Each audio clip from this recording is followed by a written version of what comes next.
एक jeep इन्व्हेडर MH06 AS 3744 ही अगदी काल परवापर्यंत राज ठाकरेंच्या ताफ्याची शान होती। राज ठाकरे कुठेही गेले तरी ही जीप त्यांची साथ सोडायची नाही।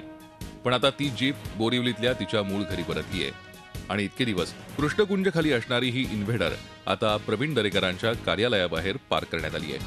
ही जीप राज ठाकरेंच्या ताफ्यात आली ती 2008 मध्ये।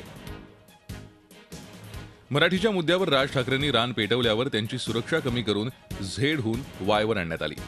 मग राज ठाकरेंनी स्वतःहूनच सुरक्षा नाकारली। त्यावेळी प्रवीण दरेकरांनी काही माजी सैनिकांचं कड राज ठाकरेंसाठी सज्ज केलं आणि त्याबरोबर ही इन्व्हेडर जीपही। याच जीपमध्ये बसून माजी सैनिक राज ठाकरेंचं रक्षण करायचे। पण कालांतरानं राज ठाकरेंची सुरक्षा वाढली, त्यानंतर हे माजी सैनिकही निघून गेले। पण जीप मात्र राज ठाकरेंच्या ताफ्यात कायम होती। विविध दौऱ्यात, लोकसभा, विधानसभा प्रचारात राज ठाकरेंची सोबत केलेल्या या जीपच्या स्टोरीत विधानसभा निवडणुकीनंतर ट्विस्ट आला। पक्षाची ध्येय धोरणं चुकली अशी रोखठोक टीका प्रवीण दरेकरांनी विधानसभा निकालानंतर जाहीरपणे केली आणि तिथेच पहिली ठिणगी पडली।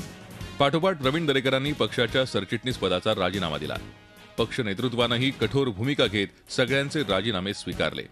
प्रवीण दरेकरांचे भाऊ प्रकाश दरेकरांना नगरसेवकांच्या भर बैठकीतून दार दाखवण्यात आलं। पक्षात राहून पक्ष फोडण्याच्या कारवाया सुरू आहेत का असा संशय नेतृत्वाच्या मनात होता।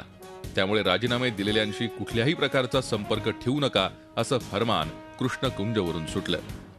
राज ठाकरे आणि प्रवीण दरेकर यांच्यातली दरी वाढवणाऱ्याच या सगळ्या घटना होत्या आणि त्याचं पुढचं पाऊल म्हणजे राज ठाकरेंनी काल परवापर्यंत वापरलेली ही जीप प्रवीण दरेकरांकडे परत पाठवून दिली।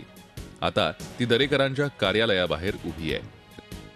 तरीही मी पक्षातच आहे, मी अजून पक्ष सोडलेला नाही, मी पक्षाचा सक्रिय कार्यकर्ता आहे, माझ्याशी संपर्क न करण्याबद्दल मला तरी अजून कोणी कल्पना दिली नाही, ही प्रवीण दरेकरांची भूमिका आजही कायम आहे। त्यांच्या कार्यालयाबाहेरच्या फलकावर बाहेर उभ्या असलेल्या अँब्युलन्सवरही राज ठाकरेंचा फोटो अजून कायम आहे। मधल्या काळात प्रवीण दरेकर भाजपच्या संपर्कात असल्याची चर्चा होती।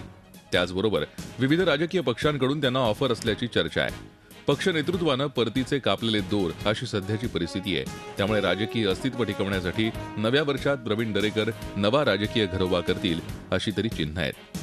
पण या सगळ्यामुळे कार्यकर्ता प्रचंड संभ्रमात आहे आणि ही जीप कृष्णकुंजहून बोरिवलीत परत आल्यापासून कार्यकर्त्यांची घालमेल जास्तच वाढली आहे। Dinesh Dukhande, Zee media, Mumbai.